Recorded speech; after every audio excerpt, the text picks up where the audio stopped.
Hi everyone, I'm Lakshmi and I work in Aastar as a part of the digital platform team. Today, I'm doing an interview with Dr. Janhavi Nilekani, founder and chairperson of Aastar, as a part of the Society Leaders interview series from Society Platforms. Hi Janhavi. Hi Lakshmi. Yeah, I'm going to be doing a rapid round with you today, which means you can't really be taking too long to answer. Okay. Shall we start? All right. Okay. So what does home mean to you? Home, my own home with my family and, my comfortable setup.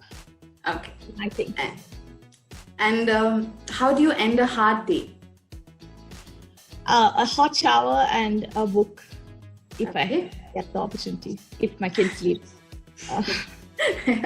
Yeah. You've come from a family which has invested a lot in philanthropy and which really believes in that. So how did that impact you and your thinking? I think it definitely has led me to where I am today. The work that not just my parents, but everybody who works in the broader ecosystem has done has inspired me for many years. It's part of what drove me towards a PhD in public policy to work on policy issues. And I'm genuinely very impressed by the scale and impact of some of the things the societal missions and others are achieving. So I was eager to get into this line of work and become part of this ecosystem. Okay, nice. So if you were to name two people who inspire you other than your parents, who would that be? Can I talk of groups of people as opposed to people? Absolutely. One is very serious. This is very seriously. I think that the work that the societal platform team at AkeStep is doing is incredible in its breadth and depth of thought and thinking about this issue and the reach it has had in just a few years. The other folks who I've been inspired by are my Harvard professors at the EPOD, the Evidence for Policy Design group, Rohini Pandey, Reema Hanna, Asim Khwaja, and others, who really work a lot on how can evidence and science and thinking really impact policy design and directly improve the lives of people in a more direct way than much of academia. So that is another group of people I've been very inspired by. Okay, nice.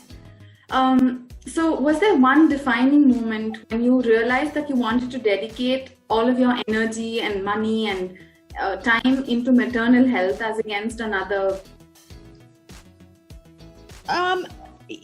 It was a defining experience, which was my own pregnancy and childbirth in India. I wouldn't say a single moment. It was that entire cumulative several months.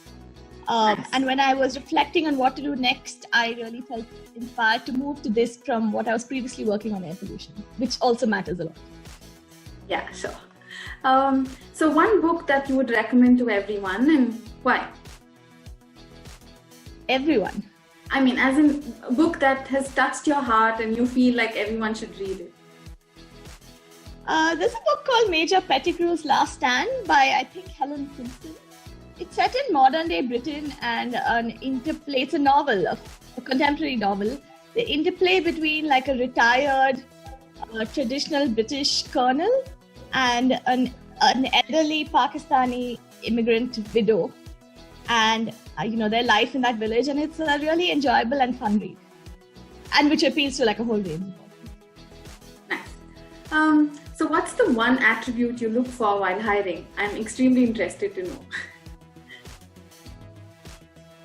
Okay, the basics are that diligence, professionalism, etc., which is like the baseline. But what we really want is passion for our work, which certainly you have, Lakshmi. So we're thrilled to have you on board. But we're really looking for a team that believes in our mission, that tries to improve healthcare for women all over India and all over the world, and cares deeply about what we're doing and is motivated to be part of this team and this effort. Okay, thank you for the compliment. Anyway, so according to you, why is societal platform thinking relevant even during uncertain, difficult times like these? I think in uncertain and difficult times like these, it is all the more important to not go down one line of thinking or one organization or person's viewpoint. And one of the brilliant aspects of societal platforms is this concept of collaboration at scale, of entire networks, of diversity of thought. And in uncertain times, you all the more need a range of people and range of thought contributing to solutions. And that is one of the big benefits of a platform thinking in these times. I know that we're a newly developing platform, but even until now, and from what we can plan ahead, right? What do you think would be some of the harder things to adopt from the societal platform approach into our work?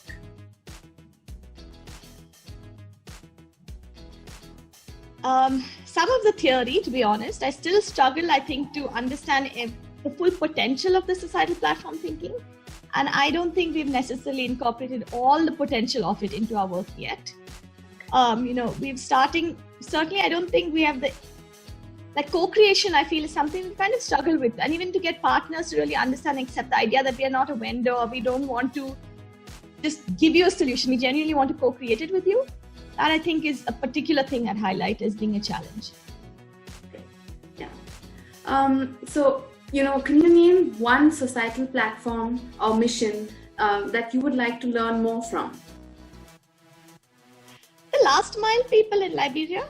I know very little about it, but it just sounds really interesting that to actually reach that kind of community level people. Okay. Yeah. But I know very little. Yeah, sure. Okay, so that's the end of the rapid fire. Thank you, Janhavi, for sharing your thoughts. Thanks, Lakshmi. That was great. Yeah.